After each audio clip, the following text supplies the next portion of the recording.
Hello and welcome to the Weekly Stuff Podcast with Jonathan Lack and Sean Chapman. We are here, as always, to talk about stuff. This week on the show, we are going to be doing 2 separate episodes. Yes, we are. Not sure how we're releasing them yet. You guys will know because you're listening to it. But this one will probably be the second episode, but we're recording it first. We'll figure it out later. Yeah, it doesn't matter. We're just going to talk about a lot of stuff. A lot of stuff happened this week, like an unholy amount of stuff. Yeah. And we don't even talk politics, so we don't even have to get into that, which is crazy. Yeah. But no, this episode is going to be focused on the movie Logan, the final Wolverine film for Mr. Hugh Jackman. And great movie, right? Oh, fantastic movie, yeah. Fantastic movie. We will get into it. I have One might call it an excellent movie. There we go. I have rarely been so eager to talk about a film on this podcast because I think that's a movie that you need to talk about. Yeah. In some ways, I was saying this before we went on air, I need to talk about it like I need to go to a therapist.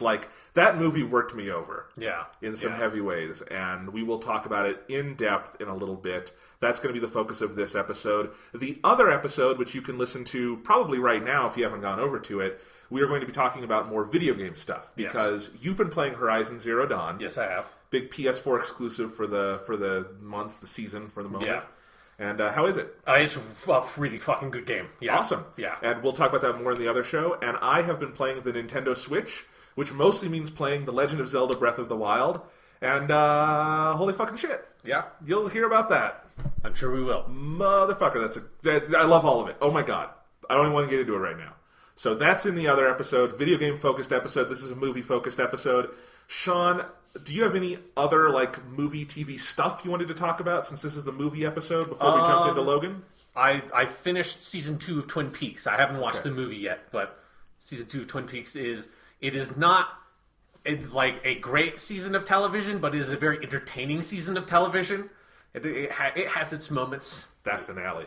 That finale is really good, although I do think it goes maybe a bit too far with not necessarily with what happens in the weird shit, but how they present the weird shit as too much this was all happening in literally another dimension. I feel like it's a bit too on the nose with that stuff. I wish it obscured some of that, but in general, I really liked it. It's a weird case where the finale of Twin Peaks is a David Lynch episode, and it's very Lynchian, but there's also things he couldn't quite steer away from, you know? Yeah. And I think, the lingering things from the back half of season 2 still don't work in the finale all that well, but the, pure Lynch stuff, I cannot believe that episode exists. Yeah, no. As a thing that aired on American TV in 1992 or something. It is one of the most ridiculous, final 15 minutes of any TV episode I've ever seen, that's for sure. Yeah.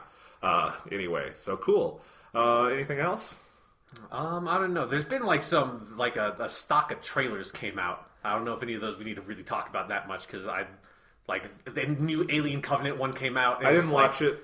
It was in front of my screening of Logan. I was they show the alien way too much in that trailer, which kind of disinterested me immediately in it because it's you shouldn't do that. And if they're showing it that much in the trailer, it feels like that's probably going to be more or less the movie is going to have a lot of alien in your face and kind of more actiony stuff, which is what the trailer kind of felt like. Yeah. Yeah. So, I haven't seen that. I did see the Ghost in the Shell trailer you were talking about. Yeah, that has that is a trailer for 2 different movies. The first half of the trailer is this is the movie that was in the first trailer, and then the second half is and now oh, what path I passed, and I had a family. It's what? The story stuff in that trailer made me roll my eyes. The visuals continue to look amazing. So, who knows? Yeah. We'll see when that comes out. What else? I can't think of what other big trailers were there. There is the Deadpool 2 thing we'll talk about that. Logan. I consider that a spoiler, although I guess at this point it's gone onto the internet. Yeah, it's out there. Yeah, we'll talk about that in a minute. But yeah, so I don't think there's a lot of stuff. Like I haven't been watching any like new TV at the moment. Although I really need to watch Legion, the FX show that's sort of in the I've X-Men heard it's unit. really good. I'm sure it's great. It's from the creator of Fargo, the TV series, and he's a genius. So yeah, can't wait to see that. And it feels like very serendipitous that it's coming at the same moment as Logan, because what I understand of Legion is it kind of breaks the rules the same way Logan breaks every goddamn rule under the sun. So let's just jump into it. Logan, really quick. It opens with the surprise Deadpool 2 teaser. At least when I saw the movie Thursday night, and that had not leaked yet, so I had no idea what that was. I thought the movie was starting, and it was very effective in making me laugh. Great use of the Superman theme for a joke. Any other thoughts on that? I actually didn't like it that much, and part of it is I knew it was there in front of it, so it wasn't necessarily a surprise. So I hadn't seen it online. I just knew that it was going to be there. And I think, like, it's fucking whatever. It's like a 2-minute teaser thing. But it was, like, really effective when they just let Ryan Reynolds be funny, and I thought like the visual comedy was not that great in the teaser of like the way it like held on the shot of him changing in the phone booth was just like there's so much more you could do to make this really funny, and it was like the easiest version of that joke they could have gone for. See, I thought to me it operated under the occasional Family Guy principle of it got funnier to me like the more they held on it in a stupid way and they let the Superman theme go. But I mean, it's something they shot in like a day for just a laugh, and I was fine with that. But you know, it reminded me of how much I love Ryan Reynolds in that role. Yeah, and I look forward to more of him doing that. So for sure. Yeah, the next Deadpool movie directed by the co-director of John Wick. Right. Yes. Fucking cool. This is weird. It's weird and appropriate. Yeah, but like, I mean, I'm glad that the John Wick guys are like getting more work. And John Wick 2, if you haven't seen, has been a huge success for a movie of its level. It's cool. There's actually been a lot of like sleeper hits so far this year, which is neat. And there's like already been more interesting movies this year, like in terms of mainstream Hollywood, than maybe there were in a lot of last year. Yeah. So we're off to a good start. Because it does, like, there's something about last year with movies that, like, for me, it almost didn't happen. Like, it just feels like the Oscars happened, and, like, half the movies at the Oscars I had never even really heard of. Like, and even, like, La La Land, I had only the vaguest impressions of what it really was. There's just something weird about, like, it completely went by me in a way that, like, I usually, don't watch a lot of the movies that are up for the Oscars, but I'm at least mildly cognizant of them. If, like, I've seen some trailers for this movie, it's like I knew, like, what The Revenant was, like, usually at least that level. And then last year was like, I think 2016, part of it was that I think that was a year where video games and TV very definitively just lapped movies in a way where it's like the cultural conversation was not at cinema last year. Yeah. Except for a couple of moments, it was on TV and in games. And I think that's, frankly, continuing in some ways this year already.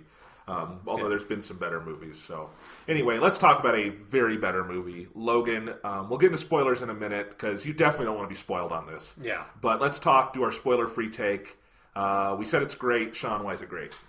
Like a whole bunch of reasons. I think it feels like sort of the perfect Wolverine movie, and also like the perfect X-Men movie, that it takes all the sort of like things that you love about those older X-Men movies, which is to say it takes Hugh Jackman, it takes Patrick Stewart, and unfortunately Ian McKellen couldn't make it, so if they had Ian McKellen in there, it would have been all three of like the things you liked about the old X-Men movies.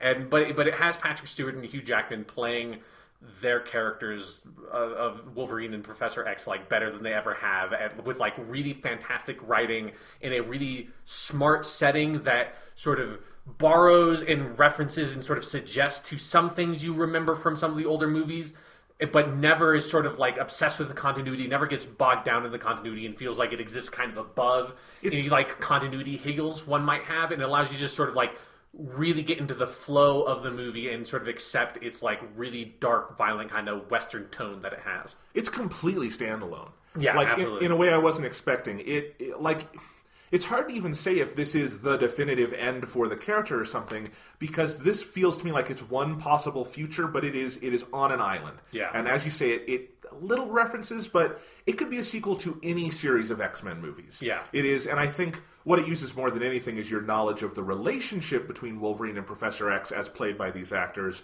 but not like the word of it. Yeah. And even the Wolverine, the other James Mangold one in Japan, mostly was that way, except X-Men The Last Stand very definitively happened in that movie because it's all Wolverine getting over Jean Grey. Yeah. Which I think works really well in that movie. But it does mean it's more tied to that continuity. This one is it is its own thing, and that is just one of many, many, many rules this movie breaks. That's the biggest takeaway for me, is I just got through the credits and was sitting there with my jaw open like, that's a superhero movie made by a major block studio, released as a tentpole in the year 2017. Yeah. That's insane. There is nothing about this movie that plays by the conventions of this genre. Yeah, it definitely feels like, James Mangold sort of like cut his teeth on the Wolverine X-Men stuff with the Wolverine movie, which is a very good movie and is now probably the second best X-Men movie that there is, but it has its rough spots. It has that like really clunky third act that feels like it exists because those movies need that kind of third act, and that's kind of what sunk it didn't sink the movie, but it's by far its biggest weak point. And this feels like James Mangold, either whatever with Fox or something, was able to just say hey, I can make a really fantastic Wolverine movie, just let me do it, and let me make the movie I want to make. And that's what this feels like. It's not held back by any conventions, any genre tropes that it doesn't want to adopt, because it adopts way more Western genre tropes than it does specifically superhero genre tropes. And that's so perfect for this movie and specifically for the Wolverine character. Yeah, honestly, I think it's more than James Mangold. I think it's Hugh Jackman was doing this for 17 years. Sure, yeah. And he finally just said, this is what I want to do. And the studio said, you've given us an awful lot. Let's just do it. Yeah. And it paid off. I don't know if you've seen, but it's $85 million for the weekend. The Wolverine in Japan one did $50 million its first weekend. So this is way, way above the last Wolverine standalone movie, way above X-Men Apocalypse.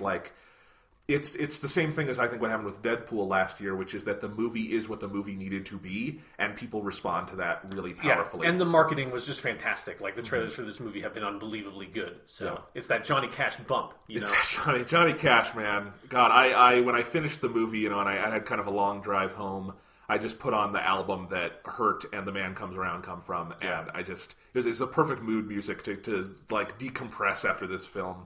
And when we talk about it breaking rules, we'll get into spoilers, but just in general, you talk about the Western genre things it does. There's a lot of that, but it's just it's the blend of genres and how few of them have any connection to superhero films as we know them in the 2000s. Yeah. It's Westerns, it's also clearly indebted to this wave of post-apocalyptic fiction that I would say exists in the mold of Cormac McCarthy's The Road, which I think this owes the biggest debt to. But then you also have things like The Last of Us, which is also kind of taken from The Road and things like that. And it expands upon that. It has so many influences, but it never feels overly derivative either. And every move it makes, whether it's in the graphic violence, whether it's in where it goes with the characters, whether it's in just the general filmmaking of it, that this is more of a film than any superhero movie we have had in a long time. And I don't mean to sound like a snob about that, but it just means the cinematic craft on display here and the refusal of the film, I think, to talk down to its audience is surprising. You don't see that even in the superhero films we love. It's a really rare thing.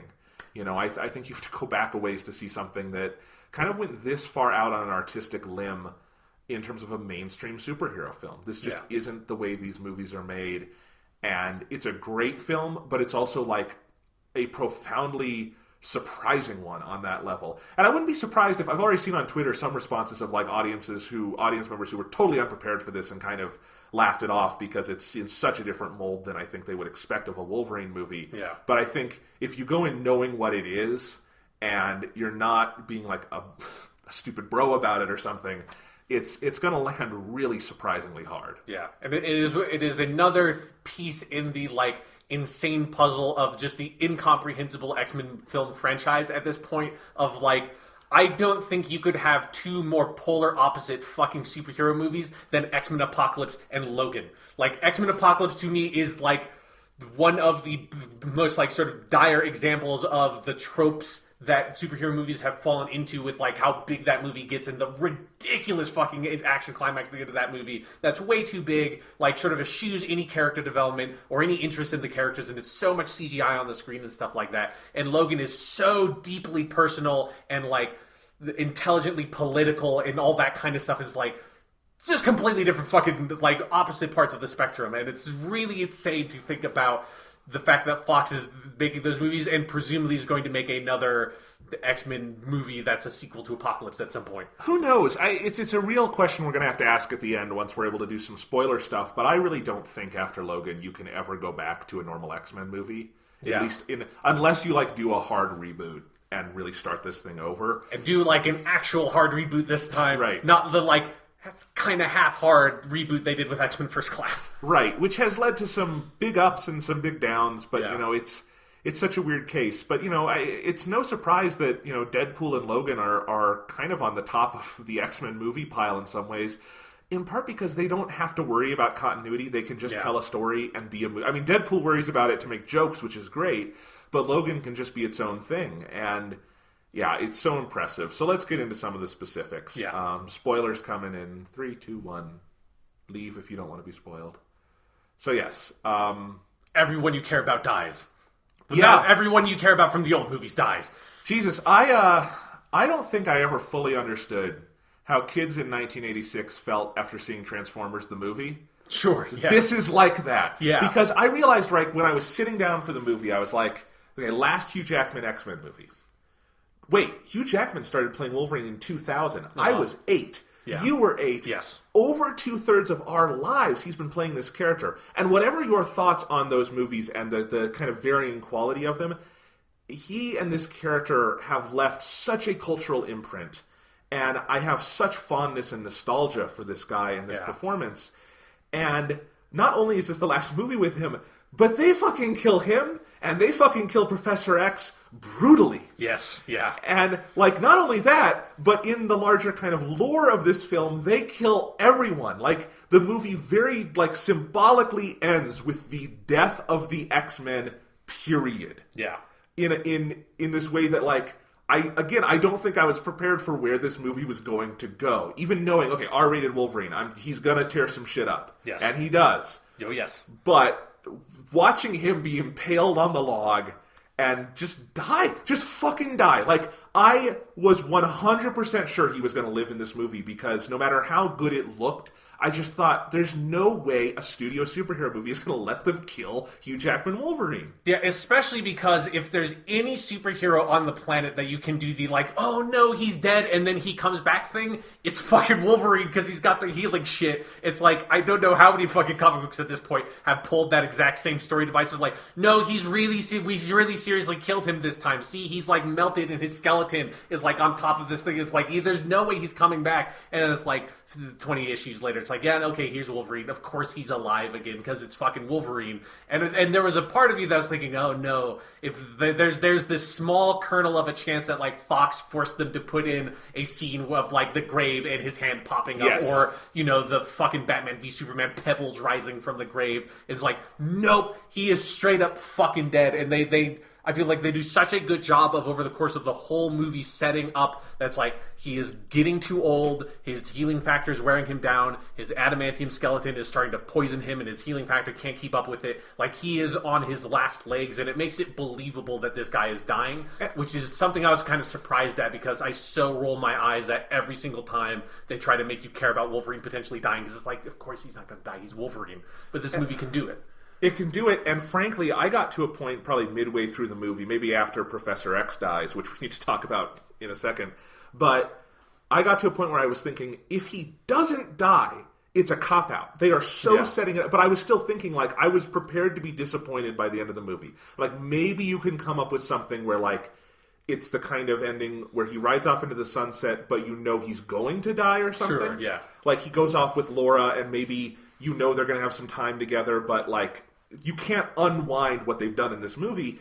And no, it was deeply, like, disturbing and like, scarring to watch him die, but it's the only way the movie they wrote could end. Yeah. And it feels like they did kind of work backwards from that point in the best way possible. And just the way it ends, where his death is basically the last scene, and then it's just the burial, which is basically nonverbal. Yeah. And so it's not even like you get a cool down period. He just fucking dies. And we have never seen that in a mainstream superhero movie like this. Yeah. Can you imagine if one of the Avengers movies did this to Tony Stark? Right, yeah, when Robert Downey Jr. is like, no, I can't play this role anymore. And they're just like, okay, fine, we'll fucking put you in the ground, motherfucker. And then, maybe they'll do something like that, but I so doubt they would be able... I don't think Marvel is even tonally built to do that. Yeah. Which is fine, I'm not complaining. Yeah. But it's you just can't even begin to imagine what that would look like. Yeah. And, if you asked me back in the days of, X-Men The Last Stand, I wouldn't have said that either. And that's the other point, is Professor X dies in this. Yeah. Technically, it is Patrick Stewart's second on-screen death as this character, and yet that so doesn't hurt this movie. Yeah. In a weird way, partially because it's so disconnected from the continuity, but also just that movie, The Last Stand, just killed characters left and right for shock value, and his death meant nothing in that film. Yeah. In this movie, it's there's a point where it's if Professor X doesn't die, it's kind of a weird cop-out, because how would he survive this journey? And he does, and it's intensely emotional, and you're totally fine with the fact that, yes, they killed him and brought him back and never explained why, but it works. It just works. Yeah. And it is the whole... Professor X's whole arc in this movie is the most heartbreaking thing by far I've ever seen in a superhero movie, because it's just, he's just too old, and there's something... It's a really interesting story idea that probably has been done somewhere in the comics, but I've never seen it if it has, of what happens when someone like Professor X is just, he's 90 years old, his body is breaking down, his mind doesn't work the way it used to, but he still has all of his mutant powers, and it's that idea is so terrifying in a number of different ways, and the way it sort of, I think, amplifies the sort of inherent sort of sympathetic human drama of, someone at the end of their life and losing faculty, they're losing their faculties, losing control over the body in different ways. Amplifying it with his powers was really brutal in some of those scenes. I think the best action scene in the movie by far is the one in Vegas where Wolverine, his mind goes off basically, and Wolverine has to get up to the suite and save him and save everyone. That one, I remember when it ended, when time goes back to normal, I just went had this exhale, and I thought for a second that I was being too loud, and then I looked, and everyone in the theater was just on that exhale, because it just works you over so hard, and it's the least graphic scene in the movie, and I'm not putting down any of their action scenes, they're great, but that one just, I've never seen something like that in a superhero movie. Yeah. It really worked me over. And then the other thing, as with Professor X in this, is I've seen a lot of comments on Twitter, and I echoed this myself. It is surprising how much, I think, for anyone who's cared for a loved one as their body breaks down like that, how much that part of this movie rings true. Yeah. And if you had told me even 5 years ago that an X-Men movie would be able to echo that kind of thing, I would have said, you're fucking insane. They could never pull that off. And they pull it off. And of course, their secret weapon is Patrick Stewart and Hugh Jackman. And Patrick Stewart, he's not going to get an Oscar nomination for this, but I don't know if they're going to find a better field of supporting actor candidates than what he does in this movie, because it's an amazing performance, so committed, and again, just the way he kind of brings forth that mix between, deep-seated humanity and vulnerability that happens when someone gets to that point in life. And then I think on the flip side, what Hugh Jackman does in playing off of that, it's beautiful, it's tear-jerking. His last scene in this movie is just... the whole thread running through that Wolverine wants to buy them a boat, so they can just go live away from society, and it's this one hope they have. And again, you can imagine the studio mandated version of this that ends with them on the boat. Yeah, the ending of the theatrical ending of Blade Runner or something with them on the boat in this weird beautiful sunset island. Nothing else in the movie even looks like this. No, and so, his last words being about the boat and just watching that dream die midway through the movie. It's not even the end of the movie. It's midway through the movie. It's a kind of emotional resonance that I think most superhero movies, even the best ones, don't go to those places. Yeah. And I just think it's something where with his whole character, they leverage so perfectly the fact that, like whether or not you know him from the comics, like this version, the cinematic version of that character as played by Patrick Stewart is so iconic at this point, and everyone knows what Charles Xavier is like in sort of his principles, and he's like such a sort of like pure idealistic kind of guy, and he's just so kind and sympathetic and all of those things. And there's something just so brutal about seeing that, and like you see glimpses of that man still in there, especially with like how he reacts with Laura and stuff like that.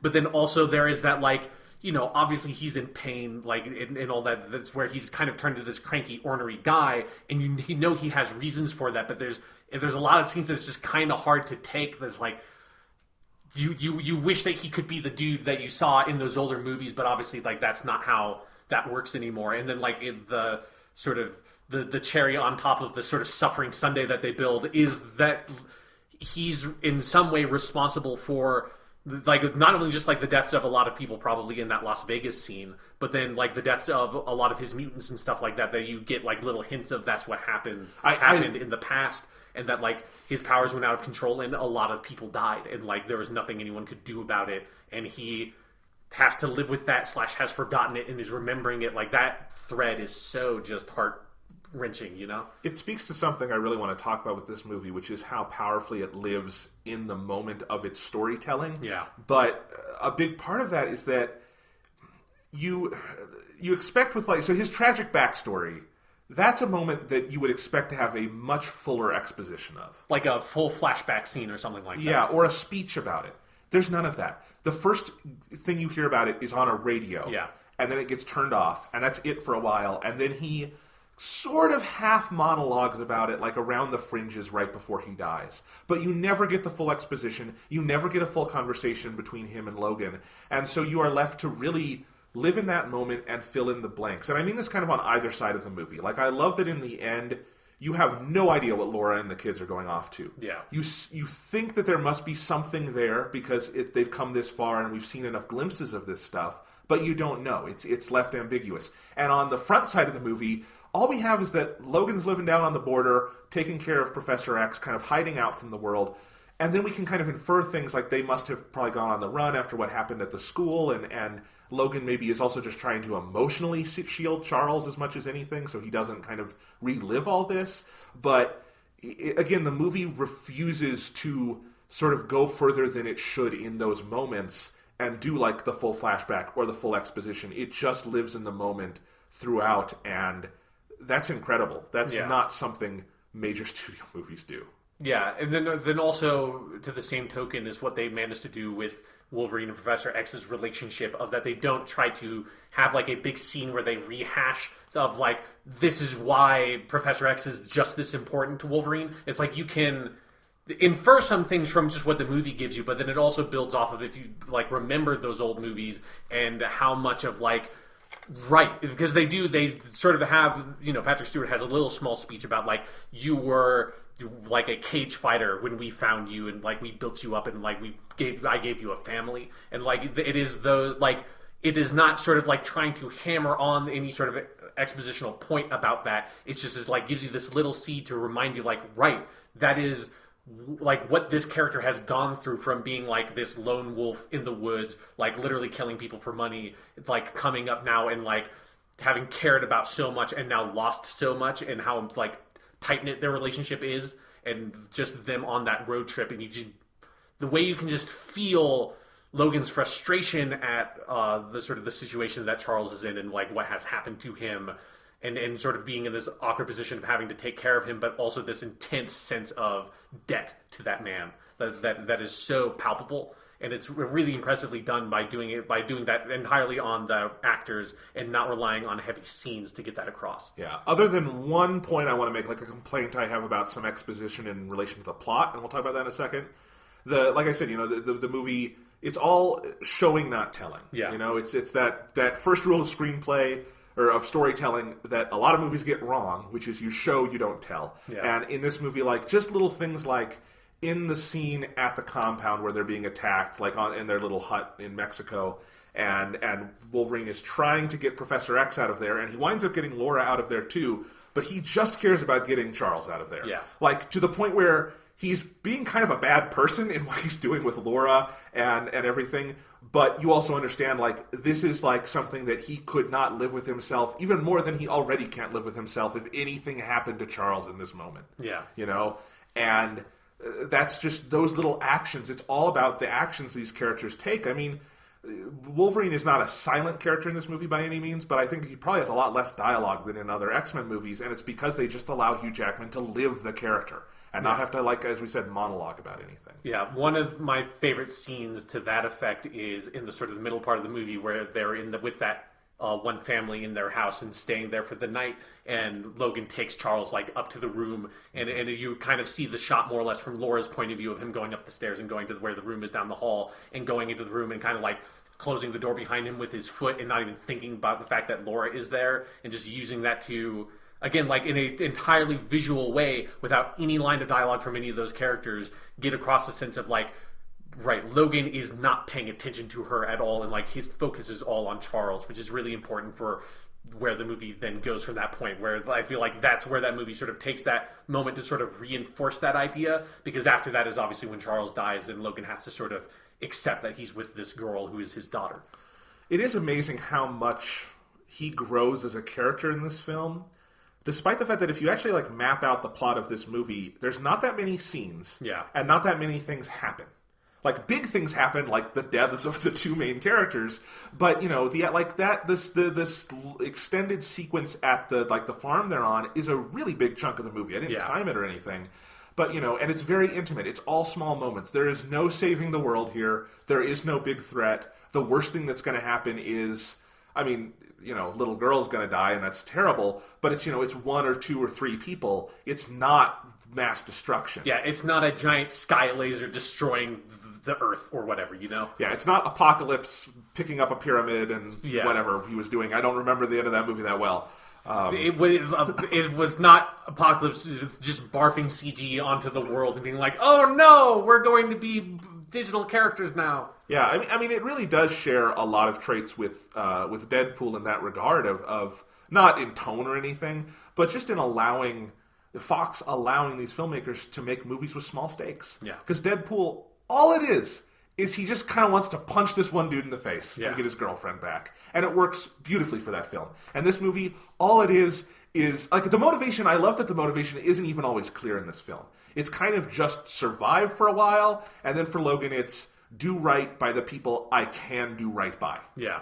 And not even by myself, just do as much right as I can, whatever the hell that means. And it is so powerful in that way. Like, I really do want to bring it back to the Cormac McCarthy book, The Road, because I thought about it a lot. I mean, it's got very obvious similarities in how it ends with.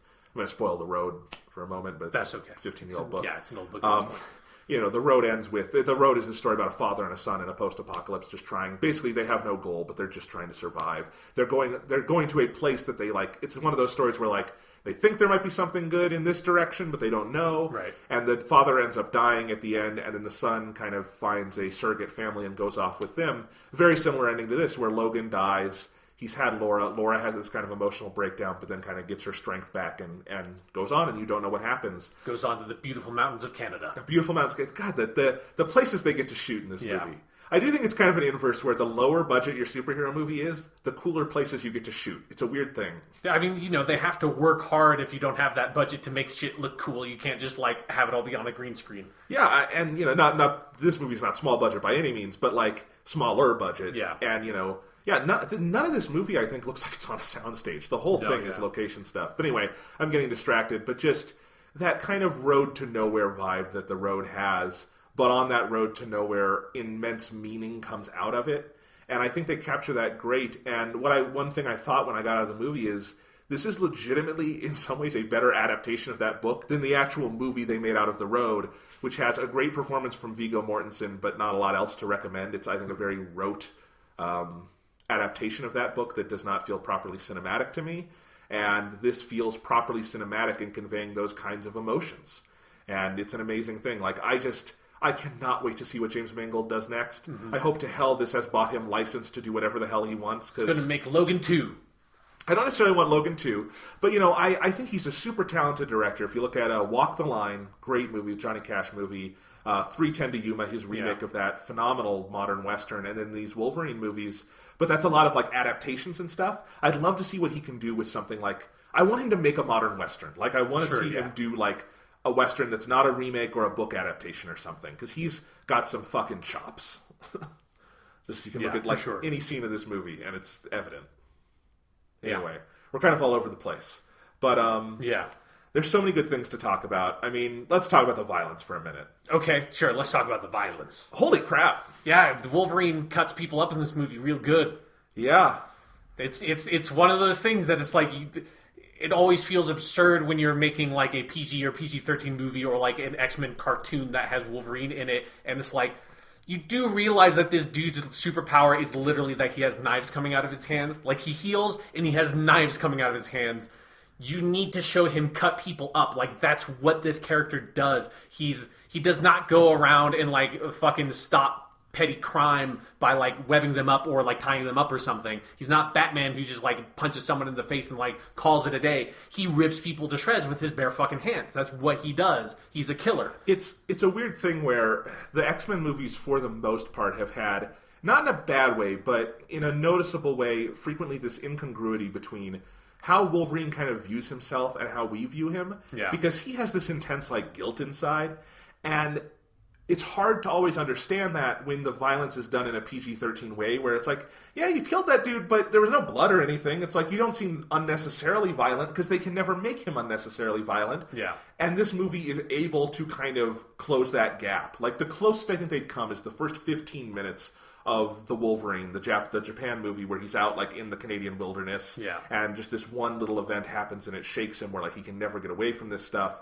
But even then, that is not quite as powerful as the beginning of this movie, where he has a bad day, he meets these asshole kids, and he just kind of goes off in a way where he can't even contain it. Yeah. And that allows you to understand what this character is going through in a way these movies have never quite been able to pull off with the characterization of Wolverine they go for. Yeah, they get the whole he has the tortured sort of samurai soul, but when he gets pushed, he just he literally kind of just gets blinded with rage, just sees red, and then cuts people to shreds. And it's in the old X-Men movies, that one of the more important parts of that equation is he needs to cut people to shreds. You need to feel the sense of that violence to understand why he regrets it later. And the older X-Men movies just never were really able to do that. And in this one, it's he cuts people's fucking arms off. He stabs people in the head. I mean, you have that whole, like you said earlier, the scene in Vegas. That's one of the most tense action scenes in this movie. And he just goes and just fucking stabs people in the head with his claws, because they're all paralyzed by Professor X's powers, and so they can kind of turn and see him a little bit, so they know they're going to get fucking stabbed in the head. And then he just stabs them in the head one after another, just down the line, and that's part of what makes that scene brutal. That's part of what makes that scene powerful, is that it's not as graphic as some other scenes in the movie, but it's the surgical nature of it. It's not surgical in the sense that he's not being too precise, but he knows what he has to do, which is that I just got to go in there, stab them all. I know what's going to happen, and get to Charles, and you can see the regret. I hate having to do this again. But it's just, this is what I got to do. I got these claws. I don't have any other way to take care of this. Yeah. And this movie is such a profoundly more intelligent and mature exploration of violence than Zack Snyder could wish for in his wildest fucking Batman wet dream. Yeah. That doesn't even really need to be said at some point. But it is worth exploring, because we're in this era, and it's one of the only things I worry about with a movie like Logan being out there. Sure. Is in the hands of less talented filmmakers, extra violent superhero stuff comes off as fascistic and gross, not as interesting and emotional. Yeah. And you have had Zack Snyder getting to make, they're not R-rated, but they should be R-rated superhero movies, and I'm sure that's just going to continue, and Suicide Squad was the same fucking way, even though he didn't make that one. And that stuff is, really just gross, and, this teenage mentality towards violence. This is a movie that is incredibly violent, and I could see if someone is turned off by it, but it is thematized. It is part of the movie. It is inherent to the movie. this is not, you could not take this script and produce a PG-13 version of it. No, it just literally couldn't exist. And it's just something where I think it's important to remember that the one of the main reasons why it works is because you have the character of Logan. Like, other superheroes, like a Batman, like obviously like Superman, or like most other Marvel superheroes of like Captain America, are not suited for something like this. There's only a handful of ones of like Punisher, obviously, fucking kills people. Like Wolverine kills people. Most superheroes don't kill people. Like maybe Wonder Woman every once in a while can stab a fucker with a sword. But by and large, the vast majority of superhero characters are built on a platform of they are characters that were meant to be like read and enjoyed by children. So they stop crime in like kind of violent but not brutally violent and certainly not murderous means. Wolverine is not one of those characters. And so to do Wolverine well, you have to have it be R-rated because that's what the fucking character is. Like, every good Wolverine comic I've ever read has been fairly violent to a certain point. It's certain, like, he has killed people in them. Like, he maims people. It's an important part of what his character is and what his character does. But it's also important to remember that most other superhero characters are not like that at all. In fact, they are the exact opposite of that. Yeah. And maybe this is getting outside the bounds of the discussion, but I can so easily see the world where WB looks at these numbers for Logan and says, you know that Batman movie we're making? Fuck it, let's make it an R. And I don't worry about that too much because they finally found a director for that, and it's Matt Reeves, and he's a responsible filmmaker, so we'll see. But like, it's not hard to imagine that world, and it's a sad world. But it's Hollywood often learns the wrong lessons from success. The lesson of this movie is not make R-rated superhero movies. It's do what your movie needs to be creatively successful, which was also the lesson of Deadpool. The lesson of Deadpool is not Marvel should let, Chris Pratt swear a bunch in Guardians of the Galaxy 2, right? That's not the lesson of Deadpool, because that's not what those movies are. They're funny, but they're different kinds of superhero movies. I can't wait to see the gratuitous sex scene between Captain America and Black Widow in the next Avengers. Indeed. Yeah, so... and I think on the issue of violence, getting back to it, there are moments where, it gets really intense, but I don't think it ever steps over the line to truly gratuitous. No. And I think part of that is that as much as Logan dishes out in this movie, he gets in return. Oh, yeah. And it's like the most graphic shots in the movie, I feel like, happen to Wolverine in a weird way. Like his first fight with X-24 is just fucking brutal. And like the aftermath where like he's at the doctor's and you see his ribs are just open, like on that and stuff. And because all of that violence comes back on Wolverine and is, seen in his body and in the makeup, another thing this movie does amazingly well is the makeup they do with Hugh Jackman. I think it earns it in a way it wouldn't if it were one-sided and it were just Wolverine tearing people up. That I do think could get gratuitous very fast. Yeah, that would feel like too much like a weird sort of like revenge fantasy kind of movie or something, and not, like you said, like a more sort of appropriate exploration of violence, because an important part of like the idea of Wolverine as a character is that like he kills people, but that's not a good thing. Like, again, it's the regretful samurai. Like, he is forced to kill people and he can't hold himself back, and it's like a Zatoichi movie or something. Like, at the end of the day, he leaves the town and maybe half the people in the town love him, half the people in the town though hate him because he just killed their family, and like he has to live with that and move on because that's the only choice he has. Weirdly, even though this one is not set in Japan, the overall totality of Logan feels like it gets samurai movies more than the Wolverine was able to because of the ending the Wolverine goes for, which is very much not a samurai movie ending. Yeah. So I mean, because obviously, like, it's the samurai and cowboy thing is like closely hewn tropes, so it's like they definitely spill over into. I mean, it's one of the reasons why Wolverine has like that sort of like weird backstory of he like trained in Japan and stuff like that is because it suits that sort of like lonely wandering warrior thing. But I mean, James Mangold has studied his Japanese cinema. You look at some of the like compositions in this movie, and particularly how he uses some forest settings and stuff. Like, there's a lot of Kurosawa in there. Yeah, for sure, in the best ways. But like thinking of violence again, I think one of the most powerful moments in the movie is near the end where he realizes the bad guys are on Laura's trail. And he has that serum, and it's Chekhov's serum. As soon as it's introduced, he's going to have to like OD on that.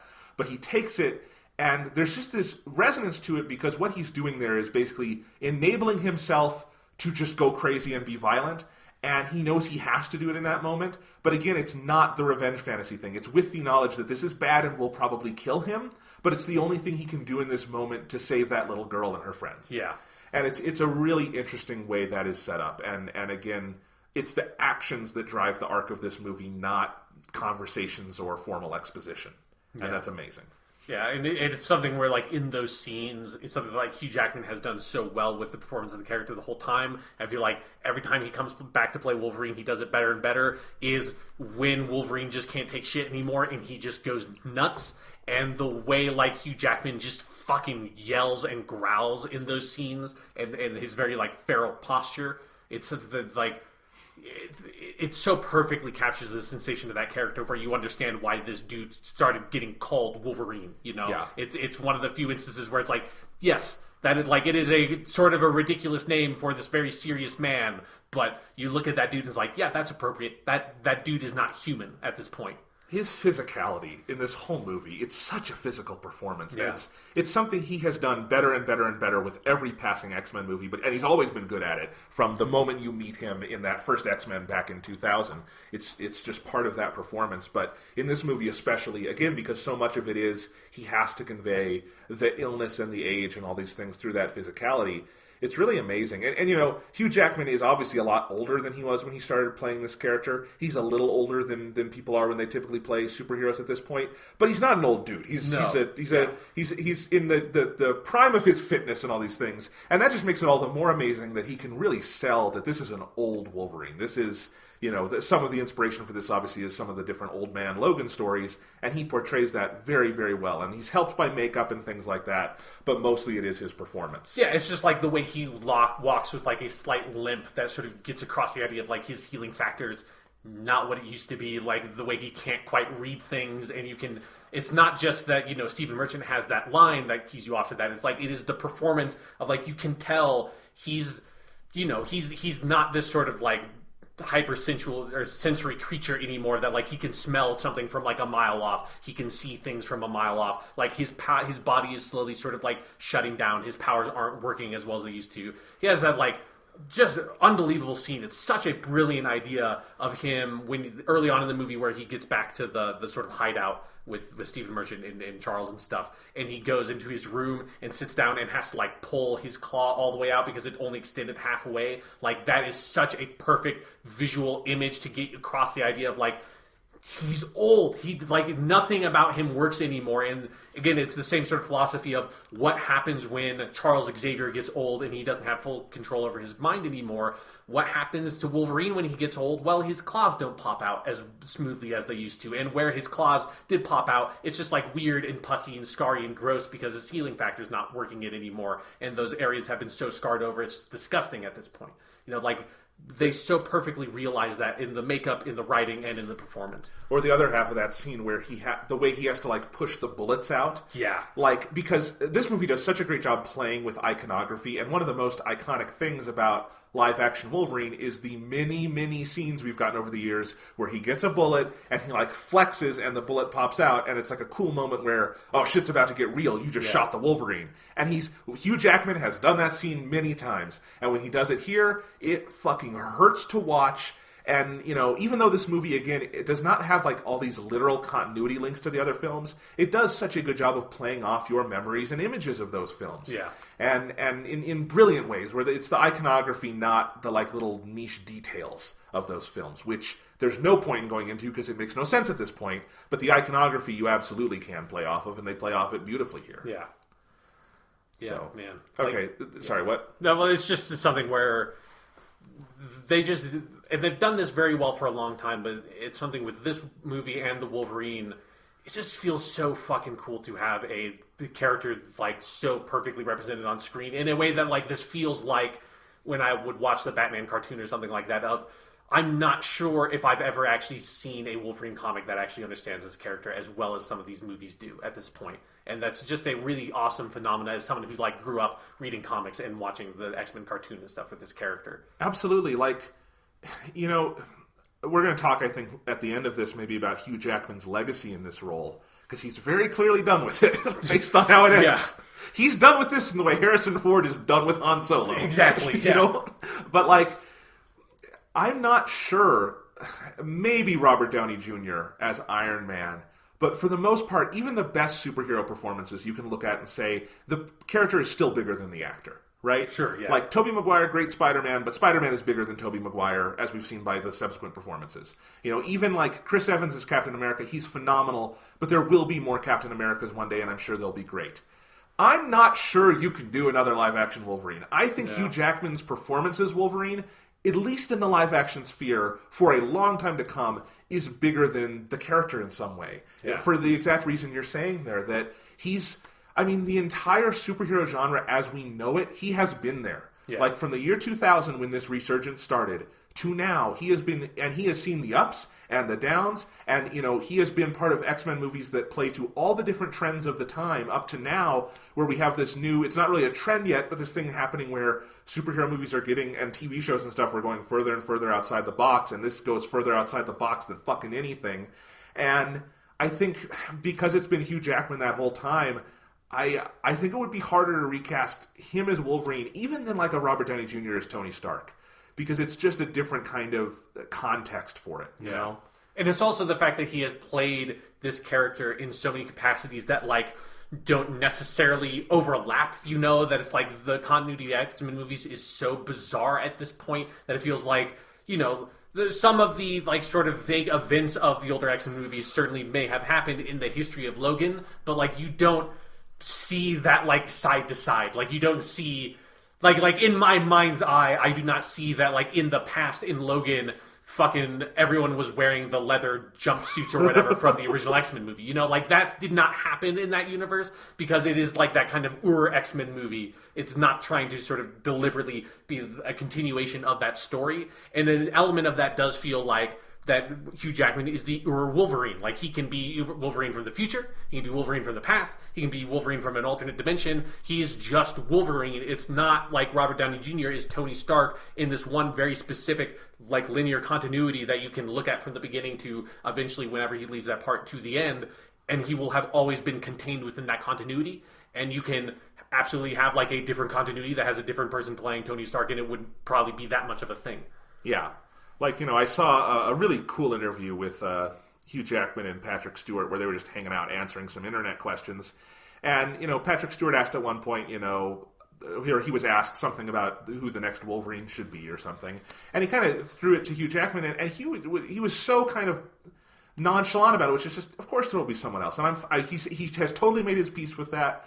And I understand where he's coming from on that because I think he's mature enough to know that it is bigger than him. Yeah. But he's the person, and I think from the outside looking in, I'm not so sure. I'm not sure what you can do with that character if he's gone, at least in the near future. I can't, with a crystal ball, see 10 years out when they decide to complete. Maybe X-Men's been dormant for a while and something. There are lots of different flavors of Wolverine you can do. You could finally get someone to wear the yellow suit. Yeah, but someday. Someday, fuck it, he's coming back for something.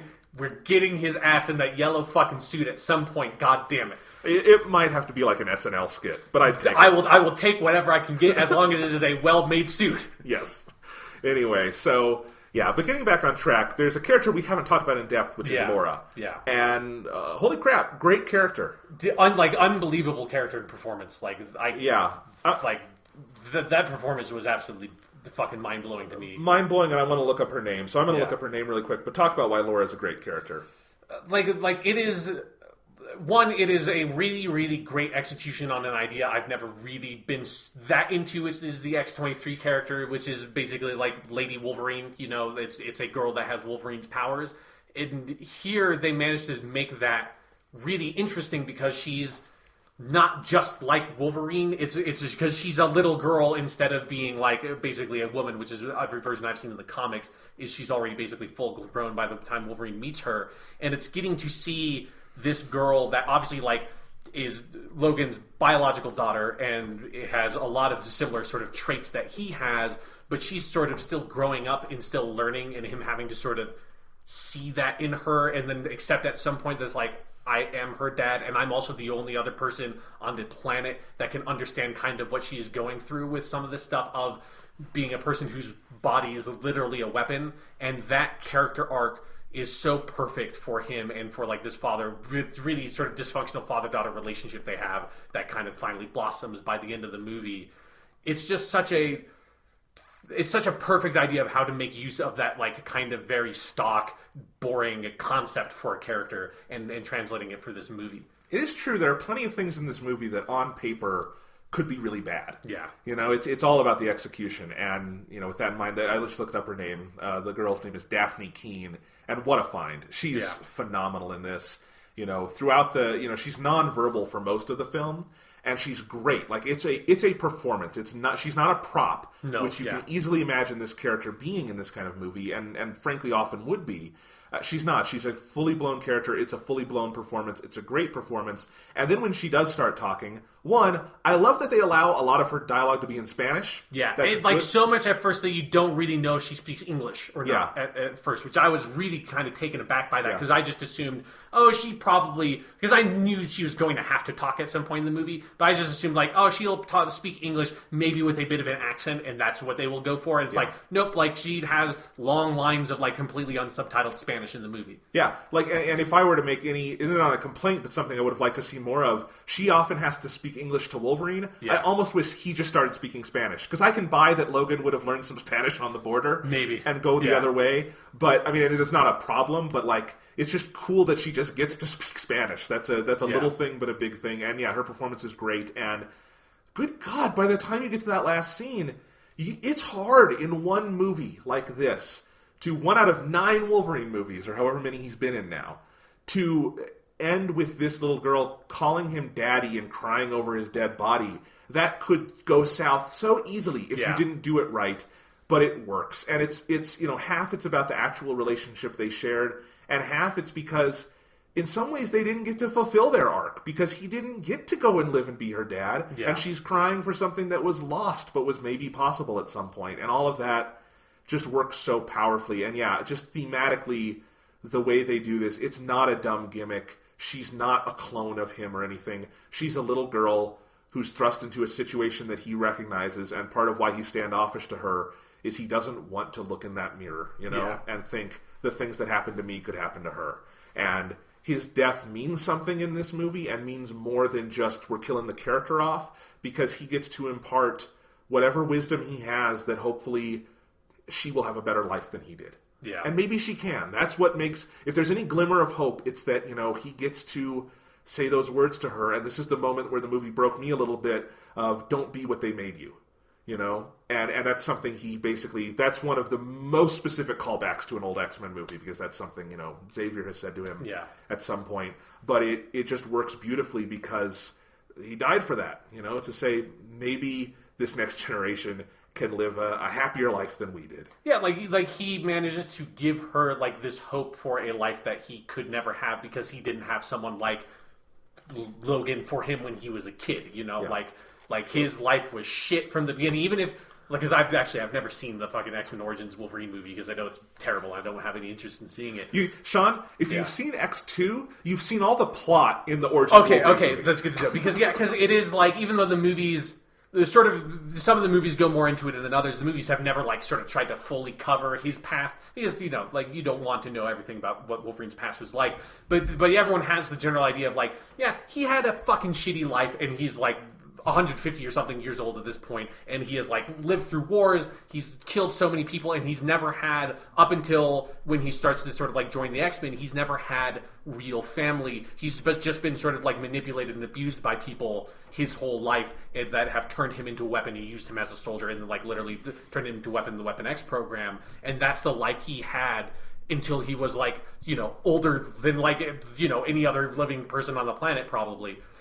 And so he never had that chance, and there's something about him sort of realizing he has this opportunity to change this girl's life, because she is like him in so many ways, and he has this sort of ability to do this for her in a way that nobody could for him. And that it is a really powerful moment, even if you obviously see it coming that, of course, in the third act of the movie he's going to go save them, of course he's going to be become a superhero or an X-Man again or whatever. But it's a really powerful moment, because you see how hard it is for him to try to be the superhero again, but how sort of powerful that redemption is when he finally just decides fuck it, I'm going to save these kids. Yeah, and fully knowing that it probably means his death. Yeah. You know, like, and I think the audience fully knowing that, barring a really dumb last moment twist, there's no way he gets out of that alive. Yeah. He's too broken. Like, there's no, even when he, like, takes the serum and gets really powerful again, there's no moment where he is magically healed and, like, stops coughing and stops looking old. Yeah. They don't take off the makeup. You know, the only young Hugh Jackman you see in this is the X-24 thing that has some CGI on it. Yeah. Which I love that they don't overdo that. Yeah, no, yeah. Like, he's only in, like, quick shots. You never get to linger on it for too long. It never looks too weird. No, yeah. Because it mostly looks practical, but there is clearly some CGI going on there, too. So, yeah, there's so much smart thematic stuff and symbolism in this. Two pieces I just wanted to go with is, I love that the specific explanation for his illness is that the adamantium is poisoning him. Yeah. Just, it's poetic, there's nothing more to it, and it works very well for what this movie is going for, that, you know, this thing that sort of has defined him for so long also is what's going to kill him. And it just adds to the tragedy of his life. Yeah, and it's the thing that's symbolic of the Weapon X stuff, and it is one of those things that the X2 did so well, is having those, like, really brutal, kind of, like, weird, hazy flashbacks of him, like, you know, having the surgery done to him, and, like, how painful that obviously was. And then this movie calls back to that by you seeing the video on the cell phone of her getting the adamantium grafted to her skeleton. Yeah, and then the other thing is, I really do like the last shot of her turning the cross. Yeah, me too. It's another thing that in a different movie, worse execution, I'd have rolled my eyes.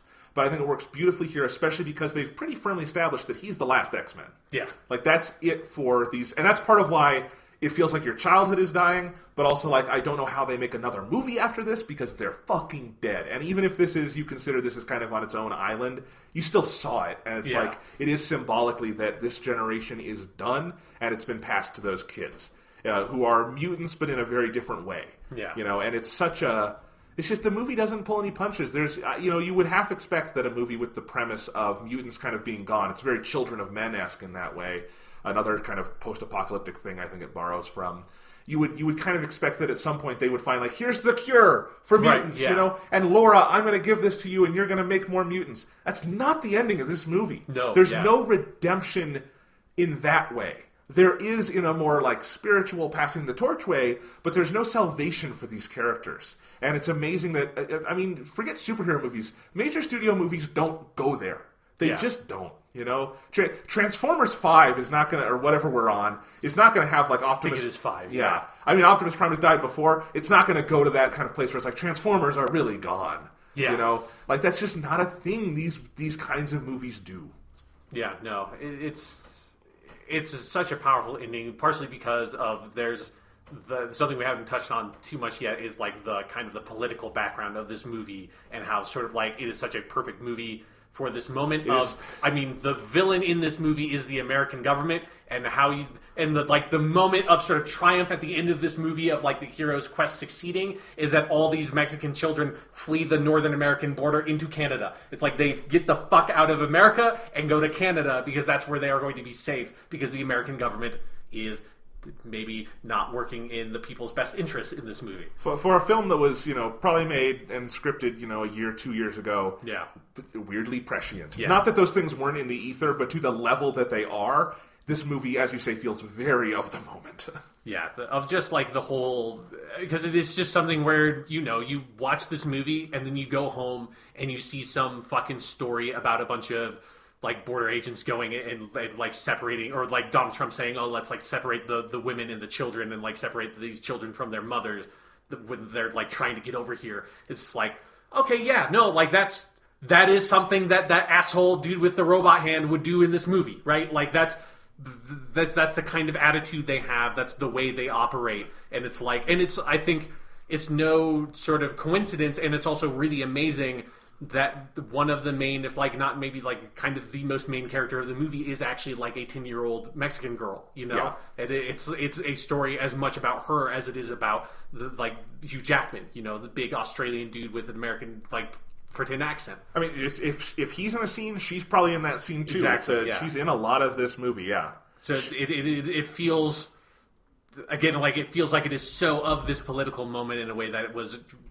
kind of really shocking to me because I just didn't expect it. Because you don't necessarily read immediately, I think, from the trailers that's like, oh yeah, no, she's like a little Latina girl. Like, it's like she could be anyone because, again, she doesn't speak in the trailers and she barely speaks in the movie. So it's like that moment of where you start realizing that in this movie to me was like, oh, holy shit, like that's what this movie is about. Like, this movie is literally about them going from like the Mexican border of America all the way up to the Canadian border. Like, that is the road trip they make in the movie. Yes, and it's part of the film's intelligence in its genre appropriation. Yeah. In that it appropriates things like the Western, but not just for empty like visual value. It is a Western, but also like the places it exists in.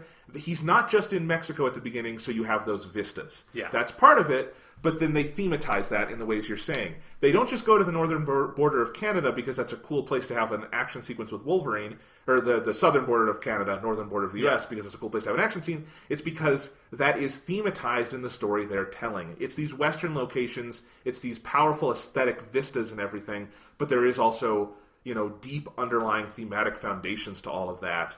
And, you wouldn't, normally if that stuff wasn't there, you wouldn't even bat an eyelash at it because pastiche often operates in those ways.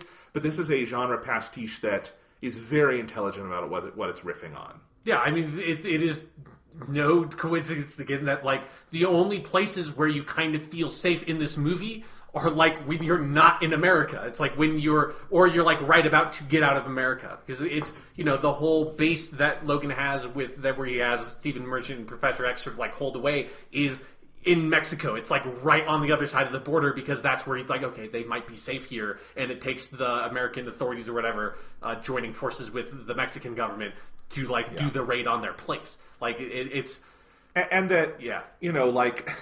Another thing that is just very politically telling in this movie is that kind of the heart of the movie emotionally is that extended sequence on the farm with the black farming family, and that it is this kind of slice of Americana they get to be in, and yet from the moment they get there, it's going to end poorly. Yeah. Like, I don't know if it's going to end with them, like, X-24, like, slashing the family up, because that goes a little far. Yeah. But it's going to end poorly in some way, and it ends as poorly as it could. And again, that is very symbolic. They're in the middle of farm country, they think they're safe, and there is no such thing in this scenario. Yeah. This is a road movie and a Western and all these things that I think we think are very standard and in some cases in modern Hollywood kind of empty, and it's not. It's really politically and thematically intelligent about the things it's working with. Yeah.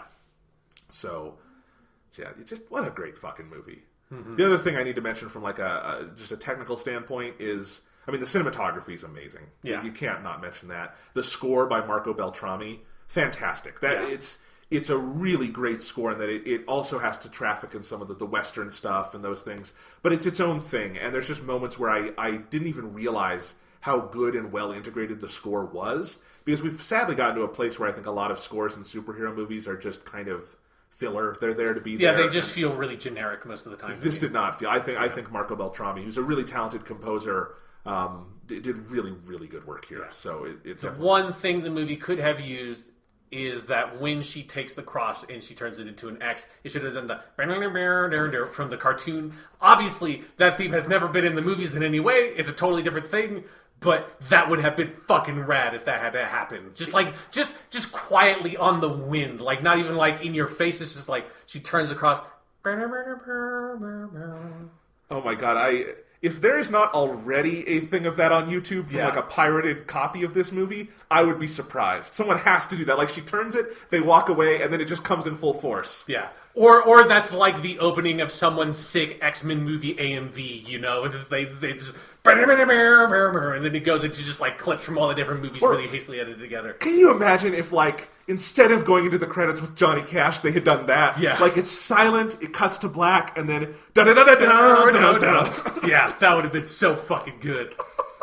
It would have been completely out of place. Or fuck it, it's just the music from the X-Men 2 Sega Genesis game. Yes. It's like just the whole like Sega Genesis sound chip and everything. Yeah.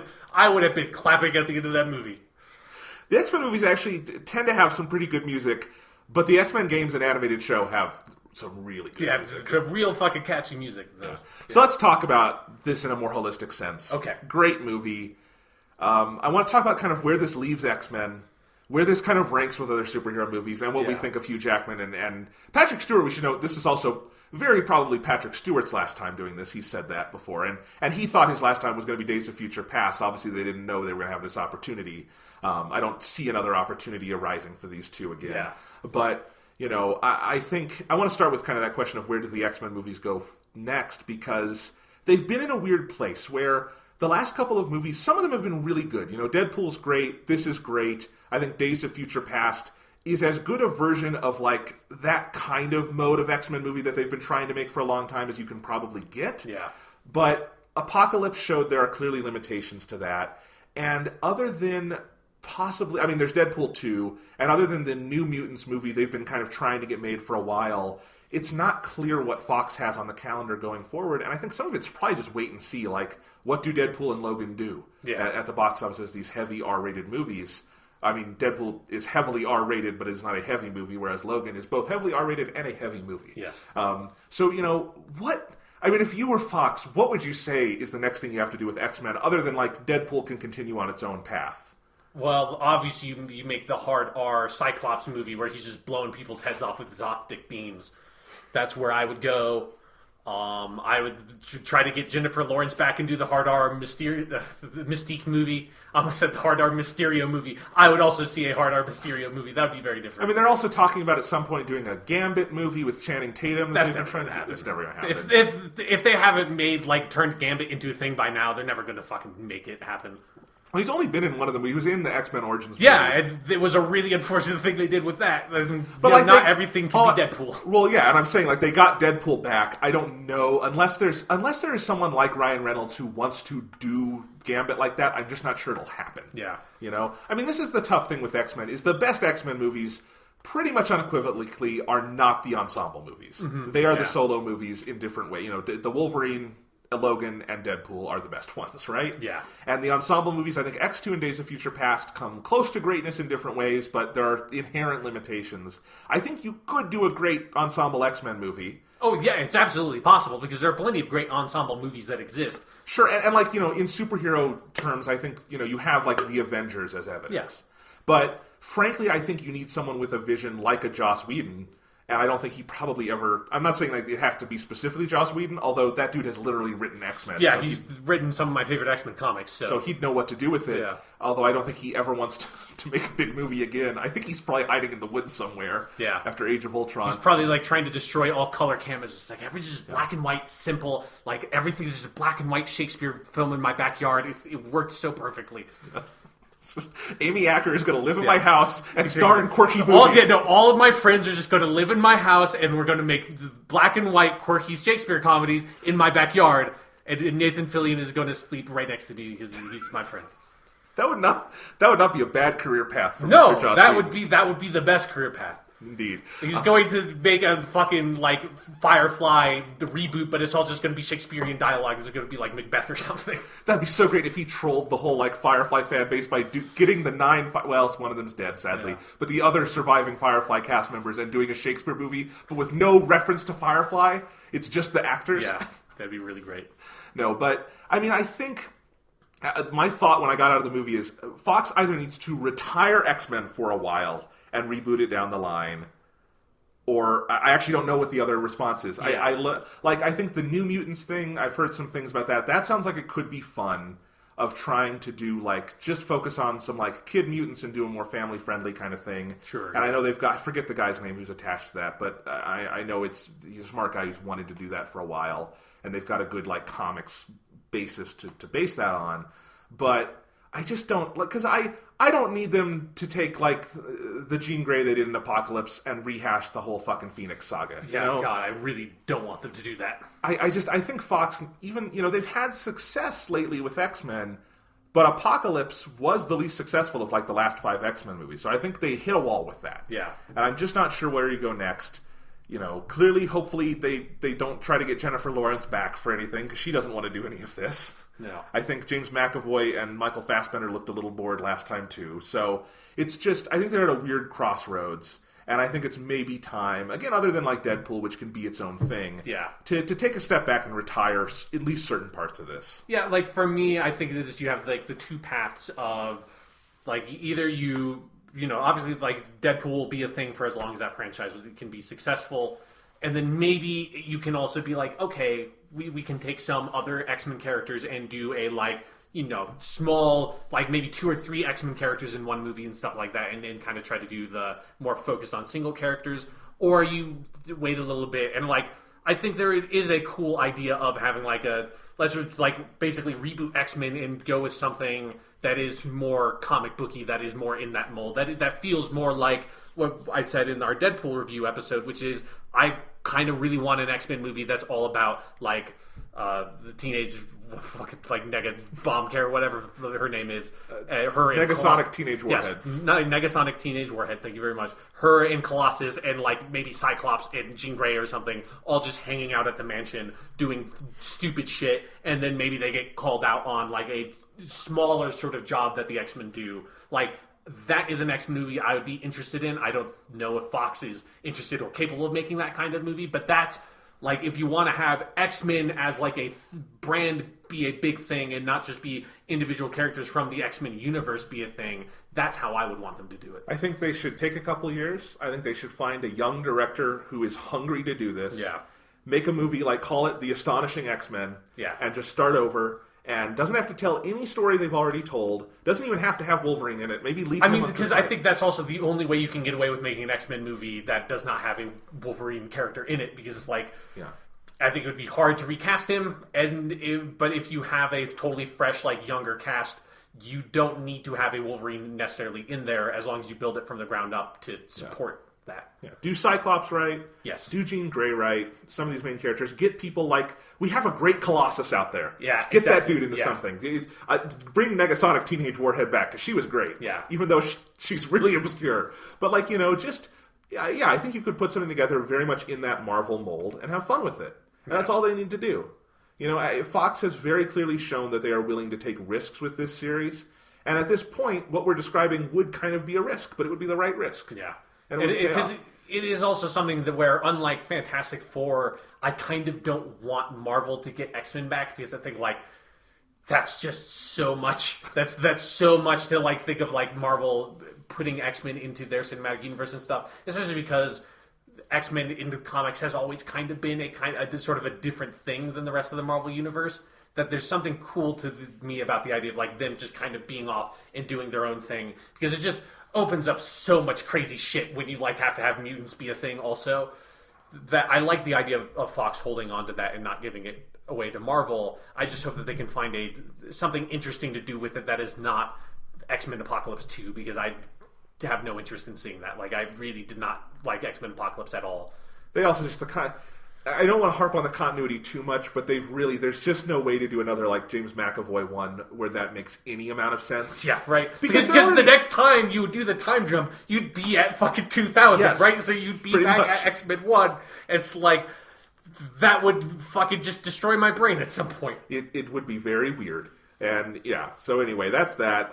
Logan, in its place in the canon, I think this is up there with like the genre's best. I think this is Spider-Man 2, Dark Knight, Avengers, Civil War. This is in that top 5 to me.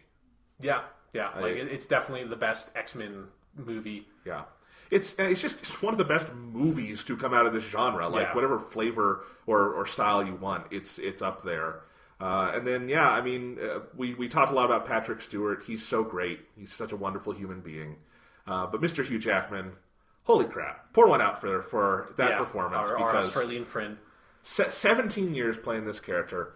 I think 9 is the count of movies he's appeared in. Because he's been in like every single X-Men movie, right? Like even if like in a small cameo. I think the only one he doesn't appear in at all is Deadpool. I think that's the only one. Sure, yeah, he's not in that one. I have to, because he's in all 3 of the young X-Men movies. He's a main character in Days of Future Past.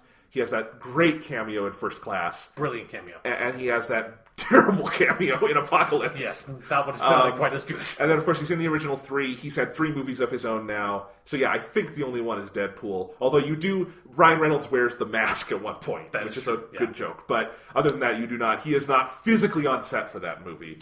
So, yeah, he's been in almost every single one of them. Just what an incredible run. Yeah. Like, when you talk about, what is the high watermark for an actor playing a comic book character, it's Hugh Jackman is at least one of the 2 or 3 best answers. Absolutely, yeah. It's him. It's like Christopher Reeve, Superman, Robert Downey Jr., Iron Man. That's kind of the short list, and there's plenty of other great ones. I'm just thinking of just fully embodying in a major cultural sense that character. Yeah, because like I said earlier, he does him and his portrayal in these last couple of Wolverine movies do that character as best as I've seen that character done in anything I've seen, and that's a really rare accomplishment, and it is something where when you think of Wolverine for me, he is right there, his face and more traditional Wolverine comic book face are kind of the same thing to me at this point. Absolutely. He's slightly too tall for it still, but that's the only thing. He was just always slightly too tall, not quite Canadian enough. But sadly, no way you can fix that. No, yeah, you can make. He made it work. Yes, he made it work absolutely. So, yeah, I don't know if there's more to say, but end of an era in a lot of ways. Yeah, dude's been around forever. I love that in these 17 years he has managed to have such an interesting and varied career outside of Wolverine. Because, you look at some other actors, and I'm not trying to demean them, but Robert Downey Jr. has not done a lot outside of Iron Man, and that's fine. But, you think of him in this period primarily as Iron Man. While Hugh Jackman has been Wolverine, he's done a lot of other cool stuff. He's hosted the Tonys, he's hosted the Oscars, he's been in all these great other movies. It's and I love that about that guy, that he's managed to kind of keep that career going and not just be completely typecast. Yeah, and I also really respect that he has always respected the character and the material and stuff, even when it maybe has not been at its best. It's always felt like he's given it his all, and he's always had the utmost respect for this character and its fans, which is really important because sometimes not so much now because fucking comic book movies are so huge nowadays, but you definitely got that sense sometimes where it's the people working on the movies just didn't get the character, didn't care about the character enough, and just that was always really disappointing. Every Fantastic Four movie ever. Exactly, yeah. It's just it's always just, that stuff can be a huge bummer, and it's always felt whenever you see him in interviews and stuff, he's always got the greatest respect for that character. X-Men Origins is one of the worst movies I've ever paid to see. He is great in it. There's no ambiguity in that. He is great in that movie. There's a shot where he lights up a cigar as a thing explodes behind him, and it's a good shot because he makes it, damn it. Yeah. So that's it. Great performance, great run, and what a hell of a movie to go out on. Also, I still love and respect that this movie is just called Logan. Great title, in a weird way. Yeah. I don't know, for whatever reason, the simplicity of it, I think, is wonderful. And it's just so appropriate for this movie because it's especially when you compare it to the Wolverine. This is that's all stripped away. He's just a dude whose name is James Howlett, but everyone knows him as Logan, so he's fucking Logan. Yeah. He is. Hugh Jackman is fucking Logan. Yes. Still a bit too tall for it, though.